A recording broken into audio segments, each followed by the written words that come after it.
शुक्लांबरधरां विष्णुं शशिवर्णं चतुर्भुजं प्रसन्नवदनं ध्यायेत् सर्वविघ्नोपशान्तये। ओम नमः शिवाय परमेश्वराय शशिशेखराय नमो ओम भवाय गुणचंभवाय शिवतांडवाय नमो ओम। ओम सौं सरवणभव श्रीं ह्रीं क्लीं क्लौं सौं नमः। गुरु ब्रह्मा गुरु विष्णु गुरुदेवो महेश्वरा குரு சாட்சாத் பரபிரம்மம் தஸ்மை ஸ்ரீ குருவே நமக. என்னை வழி நடத்தி கொண்டிருக்கும் அனைத்து குருமார்களுக்கும் எனது பணிவான வணக்கங்கள். குருவரில் ஆன்மீக மையத்தில் இணைந்திருக்கும் அத்தனை ஆத்மாக்களுக்கும் எனது வணக்கத்தை தெரிவித்துக் கொள்கிறேன். தியானத்தை பத்திய நிறைய விஷயம் இன்னும் நிறைய இருக்கு. இது கடல் மாதிரிதான். கடல்ல அப்படியே லைட்டா ஒரு சொட்டை எடுத்து அதை ஒரு 1000 பிரிச்சா எவ்வளவு இருக்குமோ அவ்வளவுதான் நம்ம பார்த்துட்டு இருக்கோம்.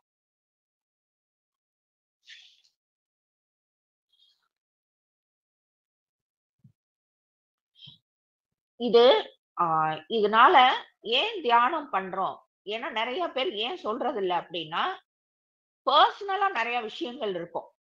அது அந்த பர்சனலா வெளிப்படுத்துறதுக்கு யாரும் ரெடியா இருக்க மாட்டாங்க. அதனாலதான் பொதுவான ஒரு பதில் வருது. ஆக்சுவலா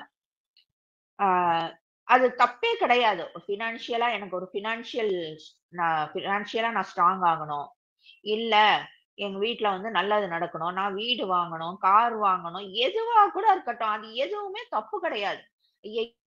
இதெல்லாம் போய் சொன்னோம் அப்படின்னா அசிங்கம் அப்படின்றது அது. அதனாலதான் நான் திரும்பி திரும்பி நான் எல்லாரையுமே நான் இது பண்ணது. எதுவும் தப்பு கிடையாது. இந்த ஒரு வாழ்க்கைக்கு தேவையான ஒரு விஷயங்கள் தான் என்ன, ஆசைகள் நியாயமா இருக்கணும். அது ஒண்ணுதானே ஒழிய, அப்ப அது நியாயமான விஷயங்கள் கண்டிப்பாக ரீச் ஆக முடியும். அதனால என்னடா இத போய் நம்ம சொன்னா நல்லா இருக்குமா அப்படின்றது கிடையாது. நீங்க அங்கேயே ஆட்டம் குடுக்குறீங்க அப்படின்னா அது நடக்கிறது தள்ளி போகும். அதனாலதான் நான் திரும்பவும் நான் சொல்றேன். சோ உங்களுக்கு என்ன கோலுக்காக நீங்க பண்றீங்களோ அத ஸ்ட்ராங்கா முடிஞ்ச வரைக்கும் ஒரே லைன், தெளிவான வார்த்தைகள் நீங்க தினசரி அந்த வார்த்தைகளையே நீங்க யூஸ் பண்ணணும். அப்ப அதுக்கு பலம் வரும், பலன் வரும். ஓகேயா? இது எல்லாமே வார்த்தைகள்லாம் மந்திரங்களாக மாறுது. சோ நீங்க அத அப்படியே அந்த நேரத்துக்கு ஏத்த மாதிரி எல்லாம் மாத்துறப்ப ஆட்டோமேட்டிக்கா அதோடைய இது கொஞ்சம் டிலே ஆகும். நம்ம ஸ்ட்ராங் ஆகுற வரைக்கும் அதுவும் வெயிட் பண்ணும். ஃபர்ஸ்ட் நம்ம கொஞ்சம் எனக்கு தெரிஞ்ச வரைக்கும் இருக்கிறதெல்லாம் நான் சொல்றேன். என்னென்ன பெனிஃபிட்ஸ் இந்த மெடிடேஷன் பண்றதுனால நமக்கு என்னென்ன பெனிஃபிட்ஸ் கிடைக்குது? கண்டிப்பாக உடல் ஆரோக்கியம் கண்டிப்பா கிடைக்கும். இங்கேயே நம்ம இப்ப இருக்கிறதுலயும் ஒருத்தவங்க இருக்காங்க, ரொம்ப கொஞ்சம் உடல்நல மோசமாயி அப்புறம் அதுல இருந்து நல்லா வெளியே ரொம்ப வேகமான ஒரு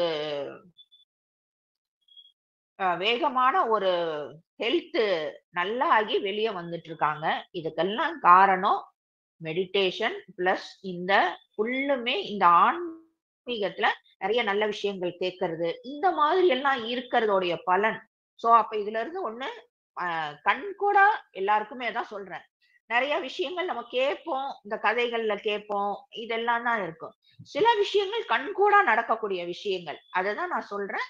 இப்ப நம்ம கேட்டுட்டு இருக்கிறதுல நம்ம கூட ஒருத்தர் இருக்காங்க, ரொம்ப உடல்நல பாதிக்கப்பட்டு அவ்வளவு ஃபாஸ்டா ரிலீவ் ஆயிருக்காங்க. ஓகேயா? அப்ப இதுல நமக்கு என்ன தெரியுது? உடல் ஆரோக்கியம். உடல் ஆரோக்கியம் நம்ம பண்ண கர்மாவோ என்னவோ அது எதுவா கூட இருக்கட்டும், ஏதோ ஒண்ணு உடல்னா எல்லாருக்கும் இருக்கிறது தானே. அது தப்புன்னு அதையும் நம்ம தப்புன்னு சொல்லக்கூடாது. ஏன் அப்படின்னா அது எல்லாருக்கும் உண்டான இயல்பு தான். உனக்கும் அதுதான், எனக்கும் அதுதான், பக்கத்து வீட்டுக்காரனுக்கும் அதுதான், எதிர்த்த வீட்டுக்காரனுக்கும் இந்த ரூல்ஸ் அப்படிதான் இருக்கு. அப்ப யாரும் அவங்க மட்டும்தான் கர்மா பண்ணிருக்காங்களா அப்படின்னா கிடையாது. அவங்களுக்கு போன போன பஸ்லயே வந்துட்டாங்க அவங்க. நமக்கு அடுத்து வர்ற பஸ் எப்போன்னு தெரியாது, எதுவா கூட இருக்கலாம். சோ இங்க கர்மாவோட ரூல்ஸ் அப்படிதான் இருக்கும். சோ அப்படி வந்துச்சுன்னா கூட வேகமாக நம்மளால அந்த அதுல இருந்து விடுபட்டு ஆரோக்கியத்துக்கு வர முடியும். அப்ப இது வெறும் உடல் ஆரோக்கியம் மட்டும்தானா? கிடையாது. மன ஆரோக்கியமும் சேர்த்துதான் சொல்றேன். நம்ம நிறைய பேரு பாக்குறதுக்கு நல்லா டிப்டாப்பா ட்ரெஸ் பண்ணிட்டு இருப்பாங்க. ஆனா உடல் உடல் வந்து பாக்குறதுக்கு நல்லா இருக்க மாரி தெரியும். ஆனா மன ஆரோக்கியம் பயங்கரமா கெட்டிருக்கும். குடும்ப சூழலா இருக்கலாம், இல்ல சமுதாய சூழலா இருக்கலாம். ஏதோ அவங்களுக்கு உடல் பாதிப்பு ஏதோ ஒண்ணா இருக்கலாம். இது ஏதோ ஒண்ணால அவங்க பாதிக்கப்பட்டு இருப்பாங்க. சோ இந்த உடல் ஆரோக்கியமும் சரி, மனம் ஆரோக்கியமும் ரொம்பவே சீர்படும். திரும்பவும் சொல்றேன். எக்ஸாம்பிள் இருக்கு. லைவா இருக்கு. அதனால இது வந்து அ இதுதான் டாப் பெனிஃபிட். ஏன்னா, இந்த ஆரோக்கியம் இல்லன்னா நம்ம எவ்வளவுதான் காசு வச்சிருந்தாலும் சரி, என்னதான் நம்ம பேசினாலும், என்னதான் ஸ்மார்ட்டா நடந்துக்கிட்டாலும் ஒண்ணுமே யூஸே கிடையாது தானே! அதே மாரி நம்மளுடைய வாழ்க்கையில நெறைய சிக்கல்கள் வந்துகிட்டே தானே இருக்கு. அதுக்கு அந்த சிக்கல்கள் வர்றப்ப என்ன ஆகணும்? யா இன்னொன்னு ஒண்ணு சொல்ல விட்டுட்டேன். இந்த உடல் ஆரோக்கியமும், மன ஆரோக்கியமும் ஏன் அவ்ளோ முக்கியம்? அப்பதான் மனசு தெளிவா இருக்கும். இல்லையா? அந்த மனசு தெளிவா இருக்கிறப்ப தான் நம்ம வாழ்க்கையில் வரக்கூடிய சிக்கல்களை நம்ம என்ன பண்ணுவோம்? நல்லா அந்த சிக்கல பிரிச்சு விட்டுருவோம். அத சீர் செஞ்சுருவோம். இந்த சிக்கல சீர் செஞ்சு மனசு சிக்கல் சீர் செய்ய முடியும் நம்மளால. அந்த ஒரு அ பலம் நமக்கு கிடைக்கும். அப்ப இந்த மனசு அப்ப தெளிவாகணும் அப்படின்னா, தியானம் மிக மிக அவசியம். ஓகேவா? சோ உடலும், மனசும் ஆரோக்கியமா இருந்தா தான் மனசு தெளிவா இருக்கும். அந்த மனசு தெளிவா இருந்துச்சுன்னா தான் நம்ம வாழ்க்கையில வர பிரச்சனைகள், அத்தன விஷயங்களையும் ஃபேஸ் பண்ண முடியும். அதுக்கு தியானம் மிக மிக அவசியம். அதுக்கப்புறம் இதுலயே நம்ம பார்த்தாச்சு. எந்த விஷயமா இருந்தாலும் தெளிவான ஒரு தீர்க்கமான முடிவு தியானத்து பலனாக நம்மளால எடுக்க முடியும். ஏன் அப்படின்னா, நம்ம தான் நம்மளுடைய மனசு அப்படியே ஒரு ஓடை மாரி அப்படியே அ சலனம் இல்லாம அப்படியே சீரா ஓடிட்டு இருக்கு தானே! அதுல குழப்பம், ஆ சஞ்சலம், அது இதுன்னு எக்ஸ்ட்ரா இருந்துச்சுன்னா தான் நம்மளுடைய முடிவுல ஒரு சரியில்லாத ஒரு தனம் இருக்கும். ஆனா, இங்க நம்மளுடைய மனசு தெளிவா இருக்கிறதுனால, நம்ம எடுக்கக்கூடிய அத்தனை முடிவுகளும் தெளிவாக இருக்கும். அதுக்கப்புறம் ஃபோக்கஸ். ஃபோக்கஸ் ரொம்பவே முக்கியம் தானே வாழ்க்கையில. ஒரு டிரைவ் பண்றப்பயா இருக்கட்டும், எதுவா இருக்கட்டும், ஒரு விஷயத்துல ஃபோக்கஸ் அப்படின்றது மிக மிக முக்கியம். ஃபோக்கஸ் இல்லாததுனால தான், அப்ப நம்மகிட்ட என்ன குறை?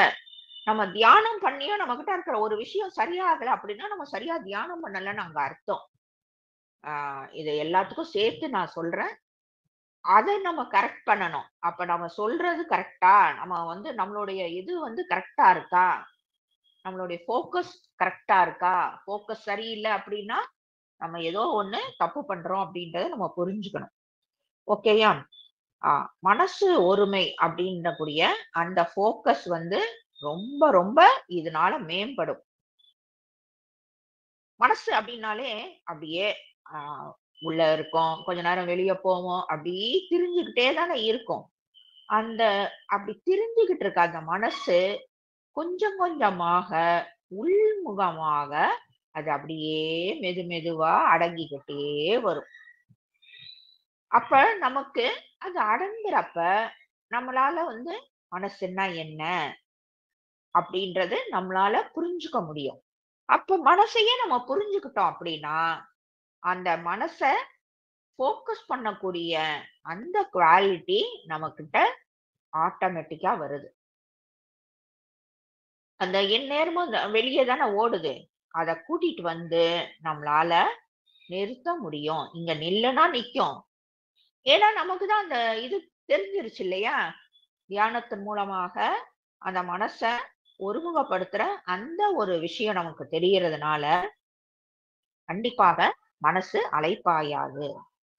அடுத்தது அவங்க கிட்ட இது இப்ப ஒருத்தவங்க பேசுறாங்க அப்டின்னா, இல்ல ஒரு விஷயம் நடக்குதுன்னா, அந்த ஸ்கில் ஒண்ணு இருக்கும் இல்லையா? அப்சர்வேஷன் பண்றது. அந்த ஸ்கில்லு கரெக்ட்டா அத உள்வாங்கக்கூடிய ஒரு தன்மை. அந்த உள்வாங்கும் தன்மை அதிகரிக்கும். உங்ககிட்ட இல்லாம இருந்துச்சுன்னா அது ஸ்டார்ட் ஆகும். இல்லையா கொஞ்சமா இருந்துச்சுன்னா அது அப்படியே கிராஜுவலா இன்க்ரீஸ் ஆகும். இந்த உள்வாங்குற தன்மை ஒருத்தருக்கு ரொம்பவே அவசியம். ஏன்னா ஒருத்தவங்க பேசுறத தப்பா புரிஞ்சுக்கிறது, இல்ல சரியா காதுல வாங்காம இவங்க இததான் சொல்லியிருப்பாங்க அப்படின்ற மாதிரி எடுத்துக்கிறது. இதனாலதான் நிறைய மிஸ் அண்டர்ஸ்டாண்டிங் வருது. சொல்ற வேலையை சரியா செய்யறது கிடையாது. இந்த மாதிரி விஷயங்கள் அத்தனையுமே ஏன் அத முழுசா உள்வாங்குற அந்த திறன் கிடையாது. மனசு எங்கேயோ அங்க போயிட்டு இருக்கும். மனசு எங்கேயோ ஓடிக்கிட்டு இருக்கும். அது ஒரு 100 மைல் தூரத்துக்கு அந்தாண்ட இருக்கும் மனசு. அப்ப இங்க நம்ம சொல்றது எதுவுமே அங்க காதுக்குள்ள போகாது. சோ அந்த உள்வாங்கும் ஒரு தன்மை ரொம்பவே அதிகரிக்கும். அப்ப அந்த கவனிக்கிற திறன் ஆட்டோமேட்டிக்கா அப்படியே பயங்கரமா இன்க்ரீஸ் ஆகும். இது எல்லாமே நீங்க கொஞ்ச நாள்லயே இதெல்லாமே பார்க்கலாம். ஒழுங்கா பண்ணால். ஓகேவா? அதுக்கப்புறம் சில சில பேருக்கெல்லாம் ஆக்சுவலா என்ன இருக்கும் அப்படின்னா, கூட இருக்கவங்களுடைய மரணம், இல்லைன்னா பிரிவு, ஏதோ ஒண்ணா இருக்கலாம். இந்த மாதிரி விஷயங்கள்ல அவங்க நிறைய அடியா இருப்பாங்க. அதுல இருந்து அந்த பிரிவுல இருந்து அவங்களால வெளியே வர முடியாது. ஆனா அவங்க அந்த மாதிரி ஆட்கள் தியானம் பண்றப்ப அதை எப்படி அந்த சிச்சுவேஷனை எப்படி ஹேண்டில் பண்றதுன்ற தெளிவு அவங்களுக்குள்ள உண்டாகும். அதை கையாளுற பக்குவம் அவங்களுக்கு ஆட்டோமேட்டிக்கா வரும். அதுக்கப்புறம் நம்மளுடைய உடலும் சரி மனசும் சரி எப்பயும் ஒரு புத்துணர்ச்சியோட அந்த ஒரு சோர்வே இல்லாம சுறுசுறுப்பா இருக்கும். மனசுனாலும் இன்னும் அடுத்து ஏன்னா அதுக்கு உள்வாங்குற தன்மையும் நல்லா வந்துருச்சு இல்லையா? ஃபுல் ஆக்டிவா இருக்கும். உடலும் நல்லா ஆக்டிவா இருக்கும். மனசும் நல்லா ஆக்டிவா இருக்கும். அதுக்கப்புறம் இந்த மாதிரி பிரிவுகள் பிரிவுகள் இது மரணம் அப்படின்றது இயற்கையான ஒண்ணு. சில பிரிவுகள் எல்லாம் இருக்கு இல்லையா? கணவன் மனைவி பிரிஞ்சு போறது, இந்த மாதிரி நிறைய விஷயங்கள், சொத்து கைவிட்டு போறது, இந்த மாதிரி கசப்பான விஷயங்கள் எல்லாமே நமக்கு நினைக்கிறப்ப என்ன ஆகும்? நமக்கு ஸ்ட்ரெஸ் ஆகும். அதுக்கப்புறம் அதுக்கப்புறம் டிப்ரெஷன், இது எல்லாத்துக்கும் நம்ம ஆட்டோமேட்டிக்கா உள்ள போயிருவோம். அப்ப அடுத்து என்ன ஆகும்? நம்மளுடைய உடல் நலமும் பாதிக்கும். இது எல்லாமே இந்த தியானத்தின் மூலமாக விலகி நமக்கு ஒரு நிம்மதியான ஒரு வாழ்க்கையை நம்ம லீட் பண்ற ஒரு தன்மை வரும். அதுக்கப்புறம் நிறைய பேருக்கு இருக்கும் இந்த ஆங்ஸைட்டி டிஸார்டர் அப்படின்ற மனப்பதட்ட நோய். என்ன அப்படின்னா எதை பார்த்தாலும் பயமா இருக்கும். ஐயோ இது நடந்துருமோ அது நடந்துருமோ அப்படின்னு ஒரு அப்படியே கை கால்லாம் அப்படியே ஆடும். கண்ணுக்கு முன்னாடி இருந்தாலும் தெரியாது. ஆக்சுவலா இந்த மாதிரி விஷயம் எல்லாமே அவங்களுக்கிட்ட கட்டுக்கு வரும். அந்த பதட்டம் நீங்கி எல்லா விஷயத்திலும் இருக்கக்கூடிய அந்த ஒரு பய உணர்வு நீங்கி கான்பிடன்ஸ் ஆட்டோமேட்டிக்கா வரும். அதுக்கப்புறம் தூக்கம், சில பேருக்கு தூக்கம் சரியில்லைம்பாங்க. என்னதான் பண்ணாலும் நான் பகல்லையும் தூங்குறது கிடையாது, தூக்கமே வரமாட்டேங்குது, நான் தூங்குறதுக்கு மணி 4 மணி ஆயிருது அப்படின்னு நிறைய பேர் சொல்லி நான் கேள்விப்பட்டிருக்கேன். ஏதோ ஒரு கசப்பான அந்த ஆஹ் தூக்கம் வராம இருக்கிறப்ப சும்மாவா இருக்கும் அந்த மனசு? ஊர்ல இருக்கிற குப்பையெல்லாம் ஏகப்பட்ட லாரியில எடுத்துட்டு அவங்க தலையில கொட்டும். இந்தா இத நினைச்சு பாத்துக்கோ, இத நினைச்சு கொஞ்ச நேரம் அழுவு, இத நினைச்சு கொஞ்ச நேரம் வருத்தப்படு, இந்தா இத சாப்பிடு, அத சாப்பிடுன்ற மாதிரி இந்த கசப்பான அனுபவங்களை நினைச்சுக்கோ, இந்த வருத்தத்துல இரு, இந்த சோகத்துல இருன்ட்டு நல்ல விஷயங்களை கொடுக்கவே கொடுக்காது. அப்ப அந்த தூக்கம் வரலன்னா கூட அந்த கசப்பான நினைவுகள்ல இருந்து கொட்டுது இல்லையா மனசு, அதுல இருந்து அவங்களுக்கு விடுதலை கிடைக்கும். ஏன்னா அதுல இருந்து அவங்களுக்கு எப்படி வெளியே வருதுன்னு தெரிஞ்சிடும். இந்த அது கொட்டுற குப்பையில அதை தூக்கி போட்டுட்டு ஒரு நல்ல விஷயத்த கொண்டு வந்து அவங்க வச்சிருவாங்க. சோ அவங்களுக்கு எப்படி அதை ஹேண்டில் பண்றதுன்னு தெரிஞ்சிடும். 9 நிறைய பேரு இந்த போதை விஷயத்துக்கெல்லாம் அடிமையாயிருப்பாங்க. அது எந்த போதையா இருக்கட்டும். நெறைய போதை வஸ்துக்கள், நெறைய போதை விஷயங்கள் நெறைய இருக்கு இல்லையா? அதுவும் இந்த காலகட்டத்துல நெறையாவே இருக்கு. யாராவது எதுலயாவது லாக் ஆனா ஒண்ணுமே இல்ல. அது எல்லாத்தையும் கூட நம்ம விட்டுறலாம். இந்த ஃபோனுக்கு அடிமையா இருக்கவங்களே நெறைய பேர் இருக்கோம் இல்லையா? அத அதுல இருந்து நமக்கு கண்டிப்பாக விடுதலை கிடைக்கும். அதுவும் ஒரு போதை தானே. கொஞ்ச நேரம் இந்த WhatsApp பார்க்கல அப்டின்னா, கொஞ்ச நேரம் அந்த என்ன வருது அப்டின்றத பார்க்கல அப்டின்னா, நமக்கு அப்டியே உலகமே நின்னுற மாரி ஒரு தோணும். அந்த மாரி இல்லாம, நான் எனக்கு இப்பதான் பார்க்கணும்னு தோணுச்சுன்னா நான் பார்ப்பேன். எனக்கு இப்ப பார்க்க வேணாம்னா நான் பார்க்க மாட்டேன். அப்டின்ட்டு அந்த மனசு ஸ்ட்ராங்கா நிக்கும். வேணுங்கிறப்ப மட்டும் அத யூஸ் பண்ணிட்டு, வேணாம் அப்டின்றப்ப நம்மளால அந்த மன உறுதி ஜாஸ்தி ஆகும். அது எப்படி கிடைக்கும்னா, இந்த தியானத்தின் மூலமாக தான் கிடைக்கும். இது அத்தன விஷயத்துக்கும் நீங்க யூஸ் பண்ணிக்கலாம். இந்த போதை தரக்கூடிய நம்மளால கண்ட்ரோல் இல்லாம செய்யக்கூடிய விஷயங்களுக்கு அத்தனைக்குமே இந்த தியானமானது நமக்கு உதவி பண்ணி நம்ம அதுல இருந்து காப்பாத்தும். அடுத்து ஞாபக சக்தி. நெறைய பேருக்கு எனக்கு ஞாபகமே இருக்க மாட்டேங்குது. அப்படின்ற மாரி நெறைய பேர் சொல்லுவாங்க. எனக்கு வந்து எது சொன்னாலும் மறந்து மறந்து போயிடுறேன். எத எங்க வச்சேன்னு மறந்து போயிடுறேன். இது எல்லாமே வந்து ஒரு வித அலட்சியம் அப்படின்னு தான் நான் சொல்லுவேன். நமக்கு எந்த விஷயத்துல நம்ம ஃபோக்கஸா இருக்கமோ, கண்டிப்பா அத மறக்க மாட்டோம். அப்ப இந்த தியானம் பண்றப்ப நமக்கு இந்த ஞாபக சக்தி அதிகரிக்குது. நெறைய பேருக்கு ஒரு கட்டத்துல வயசாகுறப்ப, வயசானா இந்த மறதி நோயின்றது இயற்கை அப்படிம்பாங்க. வயதானாலும் கூட, நெறைய பேருக்கு உண்மையிலேயே வந்து அது உண்டுதான். வயதாகுறப்ப அந்த மூளையில இருக்க செல்கள் எல்லாமே சுருங்கிருது இல்லையா? சோ, உங்களுக்கு ஆட்டோமேட்டிக்கா அந்த மெமரி டிஸார்டர் வந்து அவங்களுக்கு வர ஆரம்பிச்சுரும். சோ, அத வந்து இந்த தியானம் குறைக்கும்.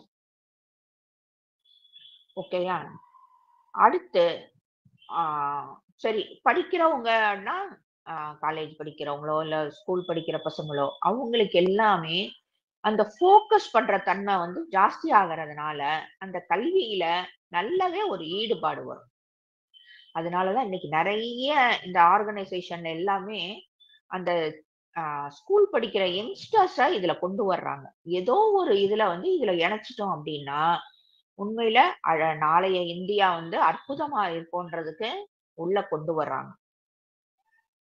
அதுக்கப்புறம் அந்த உள்ளுணர்வு அப்படின்னு சொல்லக்கூடிய அந்த சக்தி, அத புரிஞ்சுக்கிற தன்மை நமக்கு கூடும். அந்த உள்ளுணர்வு எல்லாத்துக்குமே இருக்கும். தெரியுமா? உண்ம சொல்லப்போனா, நான் நேத்து கூட பேசினோம் பாருங்க. நேத்தோ முந்தா நாளோ பேசினோம். உள்ள வந்து அரிசி இருக்கதான் செய்யும். மேல அத உமி மூடி இருக்கு. அந்த மாரி அந்த உள்ளுணர்வு சக்தி எல்லாருக்குமே இருக்கு. ஆனா, அத புரிஞ்சுக்கிற தன்மை நம்மகிட்ட இல்ல. புரியுதா? அத வந்து நம்ம ஆ ஜாஸ்தி பண்ணிக்கணும். அந்த புரிஞ்சுக்கிற தன்மைக்கு நம்மள கொண்டு வரணும். அதுக்கு இந்த தியானம் ரொம்பவே உதவி பண்ணுது. ஏன் அப்டின்னா, நெறைய விஷயங்கள் நமக்கு சொல்லும் அந்த பிரபஞ்சம். இத செய்யி, இத செய்யாத. நமக்கு தான் கண்ணும் தெரியல, காதும் கேட்கலையே. இந்த லௌகீக வாழ்க்கையில இதாகி, அதெல்லாம் புரிஞ்சுக்கிற தன்மையில நம்ம இல்ல. சோ, அந்த பாஷை நமக்கு புரியல. அந்த பாஷைய கத்துக் குடுக்கறது தான், அந்த லாங்குவேஜ கத்துக் குடுக்கறது தியானம். அதுக்கப்புறம் நம்மளுடைய வாழ்க்கையில நல்லதோ சரி, கெட்டதோ சரி, எது நடந்தாலும் அந்த அக்செப்டன்ஸ் ஒரு விஷயம் நம்ம நம்மளால ஃபாலோ பண்ண முடியும். சரி, அ இன்னைக்கு இது நடந்துச்சா? சரி ஏதோ ஒரு நல்லதுக்கு தான்.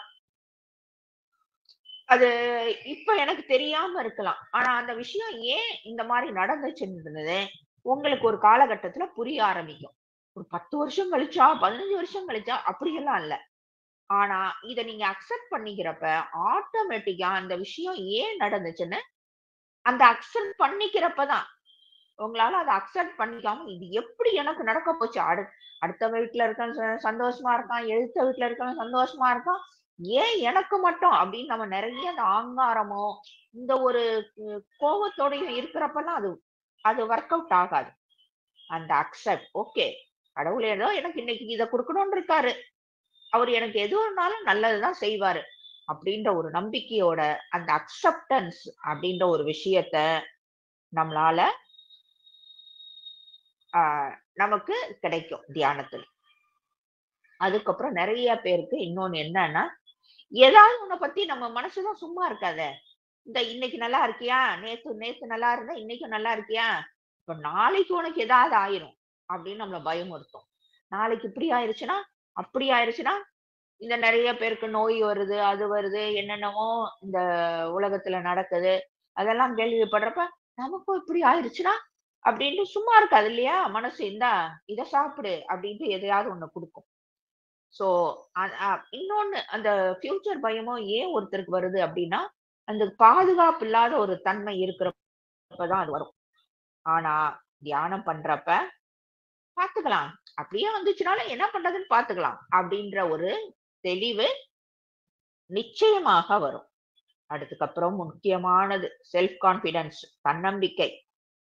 நம்மளால எந்த ஒரு சிச்சுவேஷனையும் ஹேண்டில் பண்ண முடியும், நம்மளால என்ன முடியும் அப்படின்ற அருமையான ஒரு முக்கியமான ஒரு குவாலிட்டி நமக்கு இந்த விஷயத்தினால, இந்த தியானம் பண்றதுனால கிடைக்குது. அந்த செல்ஃப் கான்பிடன்ஸ் வந்துருச்சா, அதுக்கப்புறம் நம்ம கிட்ட நம்மளால எது முடியும் முடியாதுன்றத நம்மளாலேயே செல்ஃப் அனலைஸ் பண்ண முடியும். உனக்கு இந்த பாரு, இந்த வேலை பண்றியா, இது உனக்கு வரும், இந்த வேலை பண்றியா, இது உனக்கு வராது, இதுல நீ காலை வைக்காத அப்படின்ற அந்த தெளிவு ஆட்டோமேட்டிக்கா கிடைக்கும். அப்ப நமக்கு எது நம்மளுடைய பிளஸ்ஸோ அதை நம்ம ஸ்ட்ராங் பண்ணிக்கலாம். அதுல நம்ம தைரியமா கால் வைக்கலாம். அதை நம்ம ப்ரொஃபஷனா எடுத்துக்கலாம். அந்த வழியில போகலாம். எது நமக்கு வராத ஒரு விஷயமோ அதை அப்படியே கழட்டி விட்டுறலாம். இது எல்லாமே தியானத்து மூலமாக நமக்கு கிடைக்கும். அதுக்கப்புறம் மெயினான ஒரு விஷயம், நம்மளுடைய வாழ்க்கையில எது நடந்தாலும் நம்ம உடனே, அதாவது எந்த தப்பு நடந்தாலும் இது உங்களாலதான் நடந்துச்சு, அது அவங்களால நடந்துச்சு, இது இந்த ரோட்ல போனவங்க இப்படி என்ன திரும்பி பார்த்தாங்க, அதனால கண்ணு வச்சுட்டாங்க, அதனால நடந்துச்சு, எதுனாலும் அடுத்தவங்க மேல நம்ம பிளேம் பண்ணிக்கிட்டு அப்படியே நம்ம சுத்த தங்கம் மாதிரியே ஒரு இமேஜ்லயே இருப்போம் இல்லையா? அந்த மாதிரி அடுத்தவங்கள பிளேம் பண்ணாம, இந்த விஷயத்துக்கு நான் தான் காரணம். அந்த அது எப்படி நம்ம காரணம் அப்படின்றத நம்ம ஆட்டோமேட்டிக்கா நம்ம உள்ள போய் யோசிப்போம். ஏன் இந்த தப்பாச்சு? இதுக்கு பின்னாடி என்ன ஆச்சு?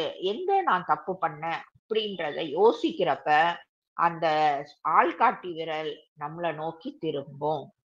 ஓ! இந்த இடத்துல தப்பு பண்ணியிருக்கேன் அப்படின்னு நம்ம உள்ள அக்செப்ட் பண்ணிக்கிட்டு, அத ஆட்டோமேட்டிக்கா அந்த சிச்சுவேஷனை அப்ப அக்செப்ட் பண்ணிக்கிட்டாலே அடுத்தது அதை எப்படி ஹேண்டில் பண்ணணும் அப்படின்ற ஒரு அ விஷயம் நம்மகிட்ட வந்துருது. சோ அத நீட்டா உங்களால ஹேண்டில் பண்ண முடியும். அதுக்கப்புறம் ஆ சும்மா இருக்கப்பயும் சரி, ஏதாவது ஒரு விஷயம் கொஞ்சம் தப்பா நடந்துச்சுனாலும் சரி, நெறைய தேவையில்லாத ஒரு பயம், கவலை, குழப்பம், இது அத்தனையும் நம்மள அப்படியே சுத்திக்கும். ஆக்டோபஸ் மாரி நம்மள அப்படியே சுத்திக்கும், சூழ்ந்துக்கும். இது எல்லாம் காலி பண்ணி, அது எல்லாத்தையும் நம்ம விரட்டி விட்டுருவோம். எப்ப?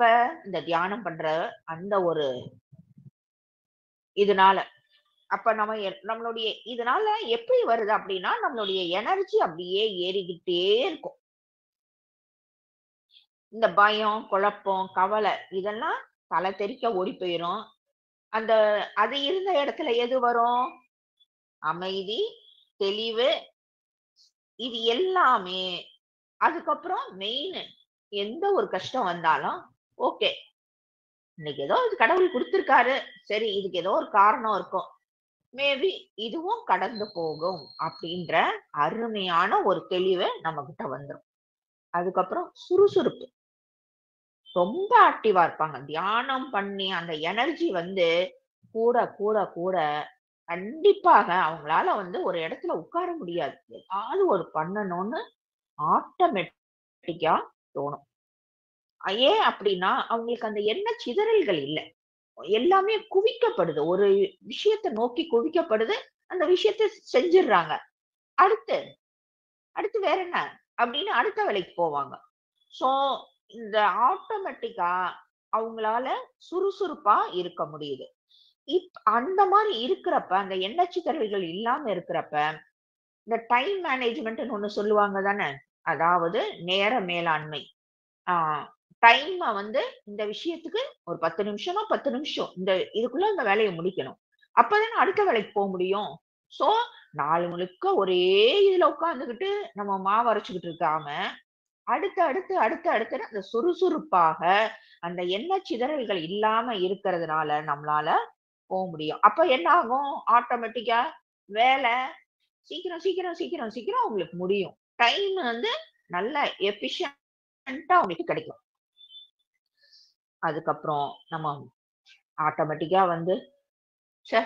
எல்லாரும் சந்தோஷமா இருக்காங்கடா. என் வாழ்க்கை மட்டும் தான்டா இப்படி இருக்கு. என்ன வாழ்க்கை போ! எல்லாத்துலயும் எல்லாமே குறையா தான் இருக்கு.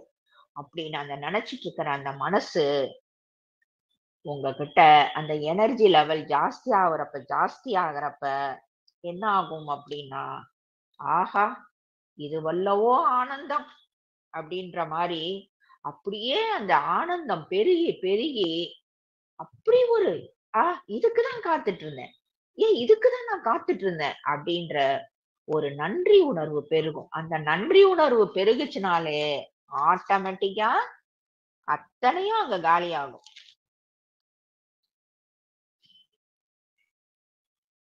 அப்ப அந்த எனர்ஜி லெவல் ஆ எந்த அளவுக்கு வரணும் அப்படின்றது ரொம்ப முக்கியம் இல்லையா?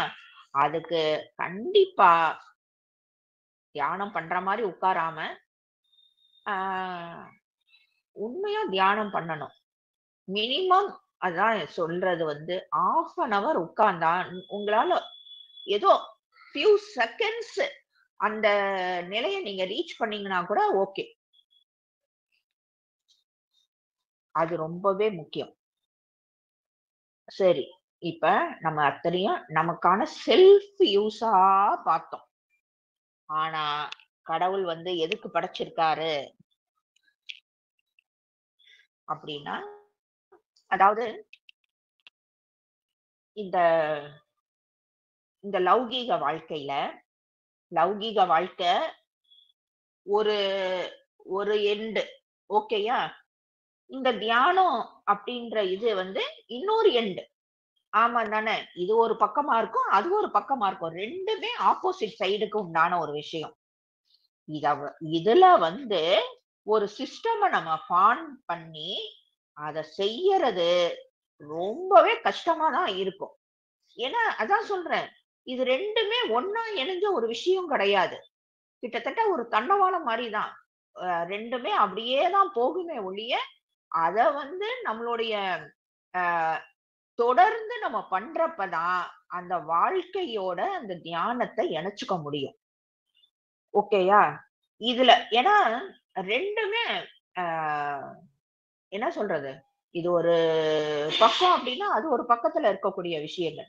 ஆனா, தியானத்துல அந்த அருமையான உணர்வ நம்ம எட்டுறப்ப என்ன ஆகும்? நமக்குள்ள புதிய மனோபாவம் ஃபார்ம் ஆகுது. நம்மளுடைய குணத்திலயும் நெறைய விஷயங்கள் மாறுதல் வருது. அப்ப நம்மளுடைய சுற்றுப்புற சூழலையும் சரி, அதுக்கப்புறம் இந்த சொசைட்டில இருக்க மக்களையும் சரி, அவங்கள ஹேண்டில் பண்ற இது எல்லாமே மாறுபடுது. அப்ப கண்டிப்பாவே வந்து பார்க்கிறவங்களுக்கு நல்லாவே டிஃபரன்ஸ் தெரியும். இவங்க இந்த மாரி இருக்க மாட்டாங்களே! எப்படி இப்படி இருக்காங்க? அப்படின்ற அந்த வித்தியாசம் கண்டிப்பாக தெரியும். இது ஆக்சுவலா வந்து அ நான் வந்து போன மாசத்துல நான் 10 தரம் தியானம் பண்ணிட்டேன். இன்னும் ஒரு 6 மாசம் கழிச்சு பண்ணிக்கலாம். சான்ஸே கிடையாது. செல்லாது, செல்லாது. இது தொடர்ந்து செய்யக்கூடிய ஒரு விஷயம். இன்னொன்னும் சொல்லப்போனா, இது ஒரு நாளைக்கு 1 தரம்லாம் இல்ல தியானம். ஆக்சுவலா 3 தரம் பண்ண சொல்றாங்க. ஓகேயா? காலையில 1, மதியானம் சாப்பிடுறதுக்கு முன்னாடி, அதுக்கப்புறம் இந்த சந்தி வேலைன்னு சொல்லக்கூடிய டைம் இல்லையா, நைட்டு படுக்க போறதுக்கு முன்னாடியாது. சோ இந்த மாதிரி ஒரு செயல்பாட நம்ம வகுத்துக்கிறப்பதான் நம்மளால வந்து இந்த நாம ஒரு அருமையான வாழ்க்கை வாழவும், இந்த இந்த சொசைட்டிய நம்ம ஃபேஸ் பண்றதுக்கும் நமக்கு வழிமுறைகள் கிடைக்குது. சரி. இது இது அத்தனையுமே இப்ப பெனிஃபிட்ஸ் பார்த்தோம். செல்ஃப்க்கு முறையா நம்ம தியானம் பண்ணி, அதோடைய என்னுடைய குருமார்ல ஒருத்தர் வந்து இப்படிதான் சொல்லுவாரு. முறையா தியானம் பண்ணி, அதோடைய பலன்கள நம்ம என்ன பண்ணணும்னா, இது உலகத்துல இருக்கிற அத்தன மக்களுக்கும் நான் சமர்ப்பிக்கிறேன் அப்படின்னா, அந்த தியானத்தோட பலன்கள எல்லாருக்கும் பகிர்ந்து குடுத்துறணும். அப்ப அதுல ஒரு சந்தோஷம் கிடைக்கும் பாருங்க. அப்ப ஒவ்வொரு நாளுமே உங்களுக்கு ஒவ்வொரு வரமாக தெரியும். அதுல அப்படி ஒரு பேரின்பம் கிட்டும். ஒரு புதிய ஒரு மனசு. எல்லாமே புது அனுபவம். உலகையே உங்களால புதுசா பார்க்க முடியும். வித்தியாசமாக உங்களுடைய உலகமே வித்தியாசமாக தெரியுது. அப்ப நம்மளுடைய அனுபவத்தோடைய உணர்வுகளும் என்ன ஆகுது? மாறுபடுது. மாறுபடுறப்ப நாமளும் இதுவரைக்கும் நம்ம ஒரு மாரி அ ரியாக்ட் பண்ணிட்டு இருந்தோம் அப்டின்னா, நம்ம அதுக்கப்புறம் வேற விதமா ரியாக்ட் பண்றோம். எப்ப? இந்த தியானத்தின் பலன்களை எல்லாருக்கும் இந்த பகிர்ந்து குடுத்துடுறப்ப. நம்மகிட்ட ஒண்ணும் வேண்டாம். ஒண்ணும் வேண்டான்றது அங்க கான்செப்ட் கிடையாது. நமக்கிட்ட அந்த தியானத்தின் பலன் வந்து எல்லாருக்கும் சென்றடையட்டும் அப்படின்னு மனசார அத வந்து குடுக்கணும் அப்படின்றதுதான். சோ இந்த ஒரு பூரணமான ஒரு மகிழ்ச்சி வந்து அதுக்கு தான் நீ ஏன் பொறந்திருக்கன்னா, இதுக்கு தான் நீ பொறந்திருக்க. சிம்பிளா. இத நாம உணரல அப்படின்னா, நம்மளுடைய அந்த உள்ள இருக்க ஆன்மா இருக்கு இல்லையா? அந்த ஆன்மாக்குன்னு ஒரு சக்தி இருக்கு.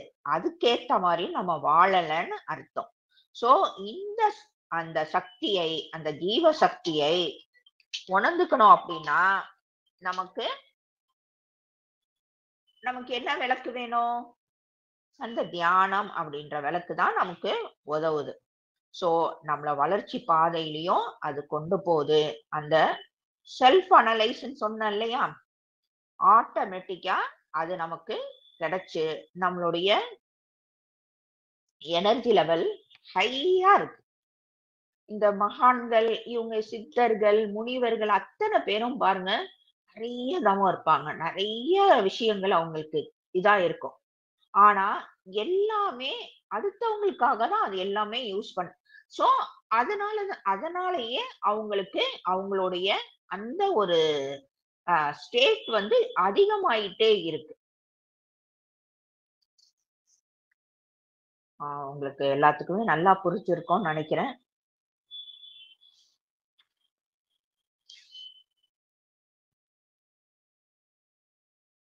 ம். இன்னொன்னு ஒண்ணு சொல்லிக்கிறேன். ஒரு கதையோட ஒண்ணு முடிக்கலாம். ஆ ஒரு ஒரு தெருவுல ஒரு நாய் இருந்துச்சு. அந்த நாய் வந்து ஒரு கோயில் வாசல்லயே இருக்கும். அந்த கோயில்ல இருக்க மண்டபத்துல தினசரி ஃப்ரீயா சாப்பாடு போடுவாங்க. அந்த எச்சிலை எல்லாம் கொண்டு வந்து போடுறப்ப, அது நல்லா சாப்பிட்டுட்டு அது இருந்துட்டு இருந்துச்சு. ஆ ஒரு வாரமா பார்த்தீங்கன்னா, அதுக்கு சாப்பாடே இல்ல. தினமே வந்து சாப்பாடே இல்லாம அது அப்படியே இளைச்சுக்கிட்டே போக ஆரம்பிச்சுருச்சு. இளைச்சுக்கிட்டே போக ஆரம்பிக்கவும், அதுக்கு என்ன ஆயிருச்சுன்னா, "என்னடா மனுஷங்க சாப்பிடுறாங்களா இல்லையான்னே தெரியலையே! எப்புட்றா சாப்பிடாம இவங்கலாம் உயிரோட இருக்காங்க?" அப்படின்ட்டு. அப்புறம் தான் பார்த்தா 2 பேர் பேசிட்டு போறத அது பாக்குது, கேக்குது. அ என்ன அப்படின்னா, ஒரு வாரம் வந்து அங்க கந்த சஷ்டி. அதனால வந்து சாப்பாடு கிடையாது.